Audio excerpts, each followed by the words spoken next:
Most change doesn't begin with a plan, but with discomfort. It starts in that moment that you realize something's wrong and you just can't ignore it anymore. I'm Saskia Falcon. Welcome to The Odds in Our Favour, a News 24 Good News podcast, brought to you by Old Mutual Wealth, helping you grow, protect and preserve what matters. This is where we ask what happens when ordinary South Africans stop waiting for systems to work and start fixing what's broken themselves. For many children in South Africa, the journey to education begins with a long walk, sometimes kilometers, and sometimes barefoot. But what does it do to a child when they arrive at school without something as basic as shoes? And what happens when one person decides that this reality simply shouldn't exist? Today I'm joined by Gerald Nomlala, founder of Kasi Angels Foundation, an organization working to ensure that no child has to go to school barefoot. Kasi Angels started out with the goal of giving school shoes to children in townships, but they do more than hand out shoes. They also assist with meals and helping the elderly with collecting their grants once a month. Gerald, thank you so much for joining us. My pleasure, Saskia. Thank you so much for having me. Now, before the thousands of pairs of school shoes and before the disaster relief work had a name, I'd like you to take us back to where this all began. Take us back to life as a young learner, growing up in South Africa. What was that like for you? It was very tough. I must stress. Kasi Angel is a product of that toughness, and it's also a therapy to what I call not so good upbringing. Where did you grow up? I grew up between your former Transkei and Cape Town. Born in Grooteskier, and apparently my dad and my mom couldn't see eye to eye. And we were drugged and sent to your former Transkei. We were sent to our so-called grandmother and grandfather. Stayed there for 7 years, and it is when I lost my 2 years of primary school because I didn't have school shoes. Tell us about that, because you experienced yourself, like you say, going to school without shoes. What was that like? And tell us a little bit about how this memory has stuck with you. Honestly, it wasn't tough because I was just a little boy. You know, me not going to school was okay. But I remember I used to wear my grandfather's gumboots at school. And they started as a joke. And occasionally I'll miss classes, go to look after his herd of sheep and goats. And I realized after 6 months, I've been at school for a month in this period of 6 months. So he opted that I should quit school because I didn't have school shoes. I still remember when, my grandmother bought me a pair of school shoes. She emphasized that those shoes are for church. So technically, I didn't have school shoes. So me and my sister, we escaped 7 years later, back to Cape Town, only to be sent again to another village, and we suffered a lot. So to me, Kasi Angel is a form of therapy. I don't see myself and my sister going to some psychiatrist to heal us. So every time I go to schools and hand over school shoes, I feel better. Was there a particular point in time that you remember that you decided, this is not just something from my past, this is something that stayed with me, and this is something that I want to change for other children? Yes. After leaving school, after high school, I started to work. I remember I worked as a petrol attendant and earning, I remember 380 rands a month. And I confirmed with myself that every month I'm going to buy a pair of school shoes for a stranger. So I will do that quite often, and the habit went big. I will buy 2 pairs of school shoes, but the money wasn't enough to do that. And I remember mastering the art of being a petrol attendant, and I was making more money in tips than the actual salary. And my colleagues were not happy with that. And every motorist who came in this garage will prefer to be served by me. And I got so smarter, and I wrote a letter to Shell. I said, Shell, I've got an idea. I think I can be your face of Shell. And unfortunately, my idea was rejected. And there's a good story to this, Saskia. Please share. And 5 months later, got a call from Shell. Oh. They were like, are you still keen to be the face of Shell? I said, I'm the man. And Shell Ultra was born. I was the face of Shell Ultra. Wow. So each and every petrol station that you go to, you'll see my face on top of the pumps and a big sign welcoming customers. They gave me a platform to travel to all the Shell garages that they were opening to teach other petrol attendants how to welcome customers. In the process, I was making money, which I blew it on school shoes. So more brands came in the form of BP, Caltex, Shell, and Kellogg's. I remember when I did the Kellogg's ad, I was working for Hard Rock Cafe. The managing director fired me because my face was on the boxes of Kellogg's. So he said to me, I don't need people who are famous to work for me. Oh, wow. So I left. So it's been a struggle. So the money I've made, it was merely to help strangers. Yeah. So here we are now. And so that passion stayed with you from the very, very beginning, this idea that I can also make a difference, that it wasn't just that this was something happening to me, but if it was happening to me, it's happening to others, and I can actually do something about it. Yes. The idea is to trigger people's mind that we can practice Ubuntu without looking at the face. That is fading to our people. So it's not about me giving shoes, but it's about triggering people. Like we can give in return to anybody who suffers or struggles. So shoes has been our forte in my foundation. There are other programs that we have, but our main forte is school shoes. So take us back to 2017. Was that when Kasi Angels started? That is when Kasi Angels was formed legally, because I've been doing this since the 90s. Right. It's only when I got broke, sold my cars and my properties to entertain my habit of buying school shoes, I was advised it'll be better for you to register this foundation so that you can practice legally. So I registered in 2017, but it's older than that. So yeah, 2017, we've been around for 9 years now. Who was that person that said to you, it's going to be better if you formalize this, you're going to be able to create more impact? When you knock at these big companies' doors, they will ask some documentation and say, listen, if you don't have A, B, C, D, you don't qualify to get this. So there's important documents within NPOs in a form of PBO, which is a SARS documentation that you need to produce, because they cannot give you certain amount of money or donations if you don't have that paper. Remember, it helps them to claim it back as Section 18A certificate. So I learned those things on the way. So yeah. But I must stress it's been tough because we got a lot of people who get excited to what we're doing and they make a lot of promises to us. In return, I will be excited myself and make pledges to school that, listen, Saskia is going to bring 1,000 pairs of school shoes in a month or two. When that time comes, Saskia is nowhere to be found. I'm sort of making an example about you. And yet, in that particular school, they are waiting for Gerald to come and bring goodies. And unfortunately, it doesn't happen most of the time. I want to just ask you about how big the need is. Gerald, you've been working in the space now since, forever. Forever, yes. Have you seen progress in this regard? No. Or do you think, paint a picture for us about how bad the situation is? A very quick one, Saskia. We are advocating for government to make school shoes available for free to kids who attend school. That goes for dignity packs. That's the mixture of sanitary towels and toothbrush for girls. So we cannot stand on the platform and make noise if you don't do anything. That's why the campaign is 1 million pairs of school shoes. The minute that 1 million is settled, we're going to say, listen, we've given 1 million pairs. What have you done? For your information, Saskia, did you know that there are 7 million kids in South Africa who go to school daily without school shoes? 7 million. And 10% of them won't go to school tomorrow. The reason being, they'll come up with some excuses like I'm sick, my headache, my time ache. It's a lie. They are afraid to go to school because they've got broken shoes and torn uniforms and all that stuff.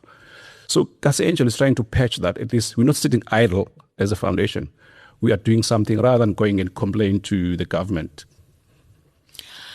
I want to talk about the message of anti-bullying. Yes. Because that's a big part of the work that you guys do. Tell us a little bit about how that message became a part of the work and why it's so important. At school, I wasn't bullied personally, but I was ridiculed and laughed at. To me, that's a form of bullying. And also, my daughter was bullied at school last year, one of the Joburg school. It was a big story on media. So part of of integrating these bullyism sessions in handovers. We want to gather students together and invite stakeholders in the form of social workers, police, traffic, or fire department. The reason behind these stakeholders, social worker will talk about bullyism and what it does to a school kid. And a police will talk about consequences. If you bully somebody at school, this is what's going to be happening to you. When it comes to fire department, there are townships that mostly have fire disasters. When we hand over shoes for those kids as part of a relief program, we will invite fire department to come to be part of that handover to these victims of fire so that they can talk about what number to call when there's fire and how to prevent fire. If you go to school today and ask these high school kids what number do you call in case of emergency, none of them has a number or know who to call. So part of handing over school shoes, we sell our shoes in inverted commas. We want their ears for them to listen to us, and then in return we reward them with these school shoes. I want to talk a little bit about some of because you said it hasn't been easy. It's been a challenge. Tell us a little bit about some people that did offer Kasi Angels your support. Friends, family, even brands that might have come to the table early on. Yes. Oh, yes. At the beginning, there's been many people who listened to my story. And, we do fundraising through our crowdfunding friends and former colleagues, if I can put that. There's been companies who will prefer not to make a donation, for example, of money, but they will do what I call trade exchange. They will say, listen, we are selling bread. Can we give you 1,000 loaves of bread? It's up to us what to do with that bread. For example, we have Mortis, who in the past gave us cars that we can use to deliver our goods. We have Bigman, who looks after our cars in case there's a problem with our cars. We have Europe Car. If you go to another province, when you land in a certain airport, Europe Car is there with whatever number of cars that we need to distribute those uniforms. We've got Comcare, who also randomly will call and say, listen, I've got 200 pairs of school shoes. I don't care where you take them, but as long as we give you school shoes. And we have Nyanga Junction Mall, which is based in Philippi. That's where we have our Angels Kitchen. They have made one of their stores available as our storage for we call it food bank. We keep our stuff. So there's been a number of people that are coming on board, but it is not enough, I must stress. And that's because the need is so great. The need is so great, yes. And have you seen that need stay the same over time, or do you think it's getting worse, Gerald? It's getting worse. I'll make you a typical example. Our Angels Kitchen started with 600 people a day. We serve about 600 people a day for 3 days during their grant payments. The number that we targeted to serve was 600 a day. There's grannies on the first day, there's people with disability on the second day, and there's grants for kids. The number has tripled per day because grannies now are no longer coming by themselves. They will bring their grandkids to get food. So there's no way that we can chase them. Within a space of 2 hours, our food is gone because there's more people. You'll find kids who are going to school pass by and stand there and wait for food. We cannot ignore that just because we came to give pensioners. We give whatever we can. Yeah. So the demand is great. Let's talk about how the mission grew from school shoes to other necessary items, because you spoke now about Kasi Kitchen. Yes. When did that begin? That is also infused with our handover of school shoes in school. There's there's feeding schemes in school. Food is not enough. Some kids don't get food that is nutritious to them. So if they don't have chicken, we'll speak with somebody who makes chicken and say, listen, we're going to be feeding like 500 kids. Is there any way that you can provide 500 chicken wings on their lunch on that day? We're going to give in school shoes over. They're always keen to assist when they can. My granny used to wake up very early to go and receive her grant, and she will complain that there is no tea or coffee, and she gets cold and wait there all day for food or lunch after she got paid, of course.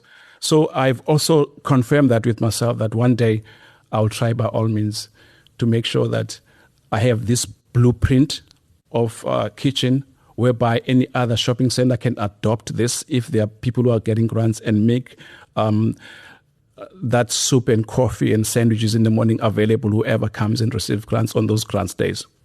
So there's actually a model that you're hoping others would actually be Yes, ma'am. inspired to adopt. Yes, ma'am. I want to talk a little bit about other foundations that you work with as well. I know that you work with the Uyaneni Foundation. Yes. Tell us a little bit about the work that you do with these other partners. There's a program in our foundation called Senzeni.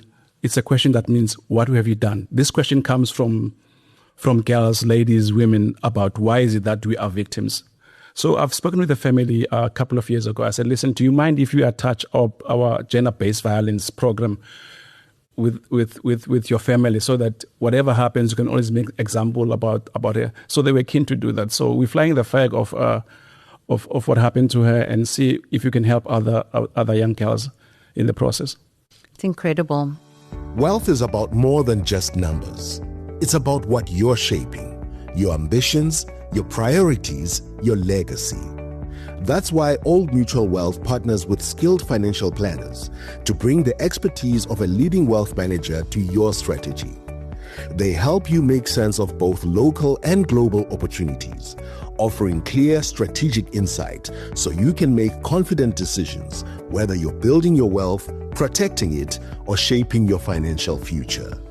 Take your wealth further. Now, I want to talk about your goal. In 2018, you had a goal of 9,000 shoes. Yes, ma'am. 1,000 rand per province, I believe. Pairs. 1,000 pairs per province, yeah. And you reached that goal, and to date, you've handed out almost 100,000 pairs of shoes. Just tell us a little bit about that journey and how the goals have changed now. You mentioned 1 million pairs of school shoes. I wouldn't say that we were testing if you can do this or not. The idea was to expand the foundation, not only to be trapped in Khayelitsha. I mean, if you go to companies, they will ask us, what is it that we do and where we're doing it? And we say we are based in Khayelitsha or Nyanga. That will limit them to give us any help. And I was like, I need to go national so that I can be recognized nationally. This is not only my baby or the baby of Western Cape. So we spread the word. I said, let's go, guys, and give 1,000 pairs. Let's collect 1,000 pairs, 900 pairs, and give 1,000 pairs per province. So we did just that. We realized that there's demand. And also it's very saddening when you go to a school with 100 pairs of school shoes, realizing that later there's 800 kids who wants the very same shoes. It's very... Because how do you choose? It's very touchy. I mean, to those who didn't receive any pair, and they'll say the kids having a pair of shoes. That's where the pledges come in. And also, you want them, when you do that a bullism session, everybody to be present. But in the process, you always remind them that we will come back to those who didn't get in a pair of school shoes. So I'll come back and sell my story to the media or to people and say, listen, I was at this school to give school shoes. I realized there's more shoes needed. Besides, when we go to these schools around the country, you'll find out some of the villages we go to, we will be shown where the school is, but only to realize that there is no school. It's only a big tree that kids are learning under. And you'll see the collapsed building that they've been promised that it's going to be built. It's been decades standing there. So who am I to come back and say, listen, we need more shoes for that school, whereas there's a classroom needed. There's an extra teacher needed. So it's not only about shoes, but we use the shoes to tell our story. I just want to come back to shoes, though, quickly, because when we started this recording, you actually changed your shoes. You said, Saskia, I'm putting on my Van der Merwes. Yes. Tell me a little bit about that. Because your Van der Merwes look like they've seen some wear and tear over many years. Been around the world with these Van der Merwes, and I bought them in 1996. Wow. To be honest with you. Never been polished, but they are always cleaned up, looked after, my stress. These Van der Merwes make me to be in the same level as kids who have broken shoes. When I go to these schools, I'll make sure that I've got these Van der Merwes on. Van der Merwe is a character taken from this hard-working farmer. You know, the farmers are always working so hard to produce food and make sure that we are fed. They don't care about their shoes. They step anywhere in their fields and make sure that we get our food on time. This is the same character that I've named my shoes, the Van der Merwes. It's because of this hard-working farmer. And you were saying that you don't want the kids to feel some kind of way, you rocking up in fancy shoes, and it becomes a point of relatability. it's not fair. They don't even approach you if you are wearing a suit or look nice. They will think maybe one of the principal or teachers. When you come there with some broken shoes and broken clothing, they're like, oh, this one is one of us. And it's even worse when you say, I've got shoes for you, And it's very important when we give that pair of shoes, make sure that it's in a box. There's an attachment to them when they carry this box home with brand new pair of shoes, and also there's information attached to this particular box with all those numbers I've mentioned earlier on, the emergency numbers, who to call in case what happened to a kid, and also some nice info, either from a donor, whereby you can have he or she can have an opportunity of calling or send an email to the donor and say, thank you for the pair of shoes, I've received them. And donors have responded to their emails, and they've stretched their hands. They paid bursaries for them by just thanking them for those shoes, yes. Incredible. Besides school shoes, because you mentioned that when you go in, yes, you're giving shoes, but the need is so much greater. So tell us a little bit about some of the other stuff that Kasi Angels have been able to, or the gaps that Kasi Angels have been able to plug. I mean, uniforms. When you come to a school that has no building, I mean, what can Kasi Angels do in that case? Again, we approach these companies. We don't give up, even if they reject us. We always keep them informed as to what we're doing in the past couple of months. If they want to respond to this, here's the number of the principal. There is no school here. And also, speaking about schools, we also rebuilt houses that have been burnt down. Yeah, we've done that. It's quite a very expensive practice, I must say, whereby you respond. That only applies to older people, not to anyone. And we managed to gather material for people whose houses were burned down, like shacks and all that.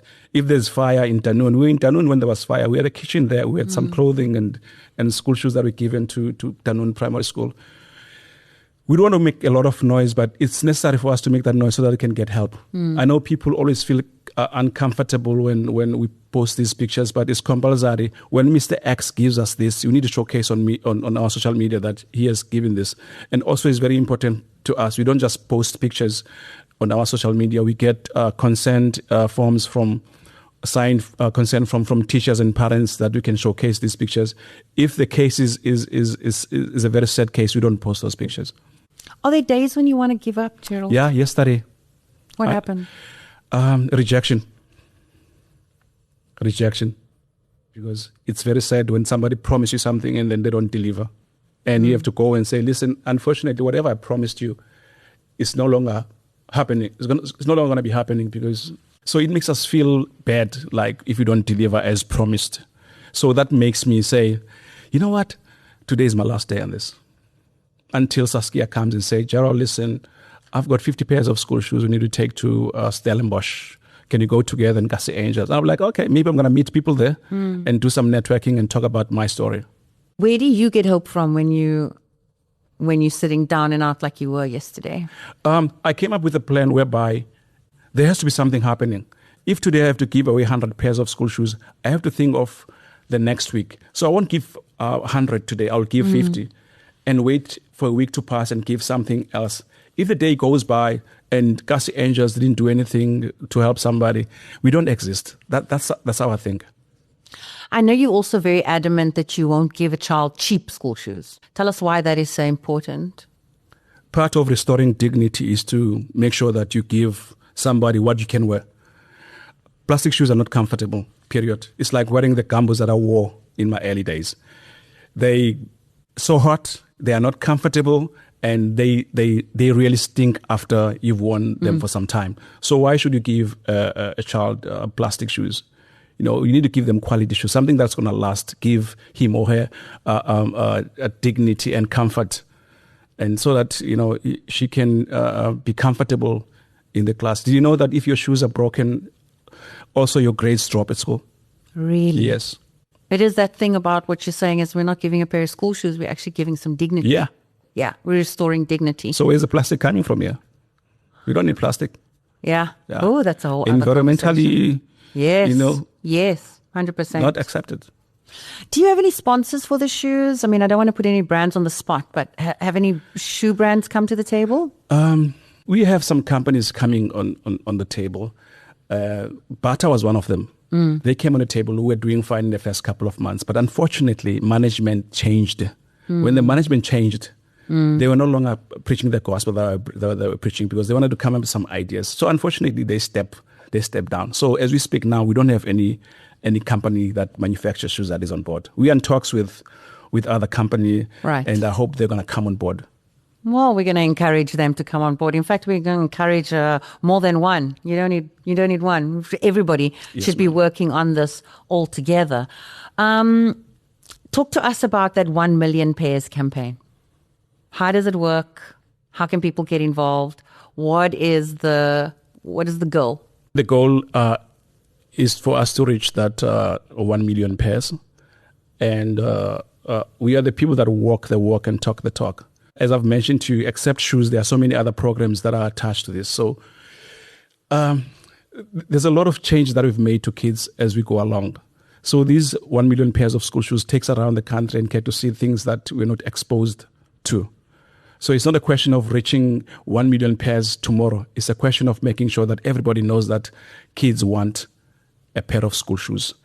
I'll make you a typical example. I do not understand personally as to why prisoners will have a brand new pair of school shoes and uniform behind bars and some big DSTVs on their walls, and yet they are school-loving kids who go to school daily. They don't get paid, but they are being punished by not having school shoes. And here's Gerald trying to gather shoes here, and some people are getting free shoes. Should I say prison shoes?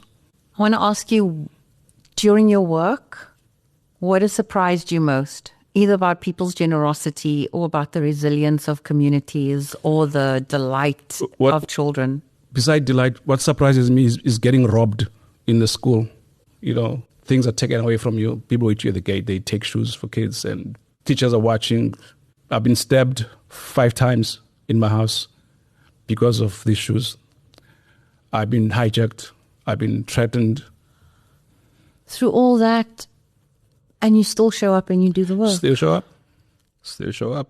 Why is that so important for you? Who's going to do it? And also what touches me the most is when they put some race in this journey. And why do you go to that colored school? You grew up in the township in Nyanga, you can't go to Mitchell's Plain, Bondeville.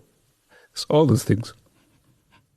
So even through all of the work, through all of the good that you're trying to do, there's still divisive forces who I suppose don't necessarily want to see our country thrive together.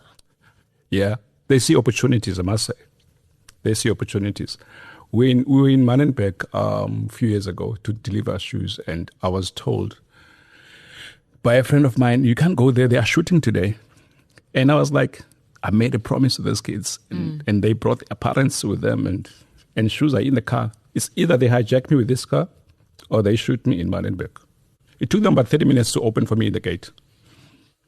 Maybe they thought we were one of the gangsters or something, but finally they opened. We were so relieved, but the shoes were delivered. And then we left. Nothing happened to us. I'm just saying that in the middle of the war, you go and deliver services that are required. What do you wish for, Gerald, when you tell us this story and we see the hardship that's been experienced by ordinary South Africans every single day in the communities where they're meant to be safe? What do you wish for this country when you experience things like that? Saskia, the list is long. I just wish, everybody can be happy and take the race aside, just do the work for the love of it. I was born with this, and I cannot take this software that I have and give it to somebody else. It has to be with you that you can understand it. If somebody was employed to do this, they will say, today they're shooting in Manenberg, I won't go there. Well, we thank you for your passion and your commitment. What's next for Kasi Angels? You're going to hate me for this. I've been trying to raise funds for the foundation, and people are not coming on board. And I said, let me take this extraordinary journey of raising funds and walk from Cape Town to Limpopo. Wow. Yeah. It's going to be a 2,440 kilometers journey. That's going to take me approximately about 50 days. And on the road, I'll be visiting about 50 schools. 50 schools, the reason behind that 50 is because this year we are celebrating Youth Day, 50 years of Youth Day. So I've recognized 50 schools on the road. And there's a school as well that I've adopted in Thohoyandou while I was there. And that will be my last stop to drop that pair of school shoes. So I'll give 50 pairs per school. So I need about 2,500 pairs that I'll be dishing out on the road. So that's the next big thing for Kasi Angels. We think that we can be able to raise enough funds to take care of our challenges for this year and the following year.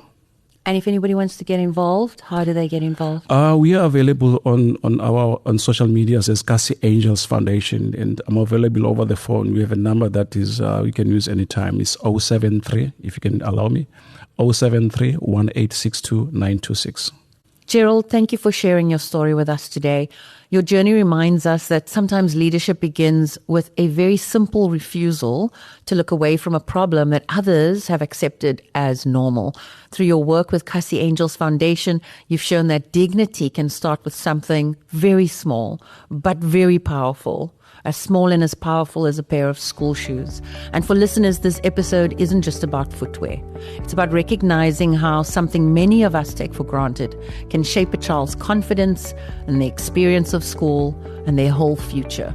Here at the Odds in Our Favour, we're pledging 5 pairs of school shoes, and we'd like to challenge our listeners and businesses across South Africa to join us. Donate 5 pairs or 50 or even 500 and let us know, because when Gerald begins his walk across the country, we'll be checking in to see just how many children we can all help together.